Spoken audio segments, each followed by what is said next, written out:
If you're planning to install Velux windows at the front of your house or bike storage in your front garden, you might be advised to wait a week or two. Long-awaited new proposals on what work you can do on your home without planning permission are due to be published very soon. The government has already flagged a proposal to allow people build modular homes in their back gardens without planning permission because of the housing shortage.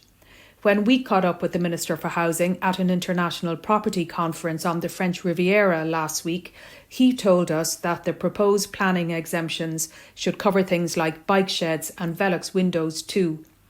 He said that the proposed planning exemptions will be significant and that they'll be published in a couple of weeks. The idea is to free up planners from lengthy domestic planning disputes, and it's all part of the government's plan to build 300,000 homes in Ireland by 2030. The minister was in France to persuade international investors to provide the 20 billion a year we'll need to fund those homes.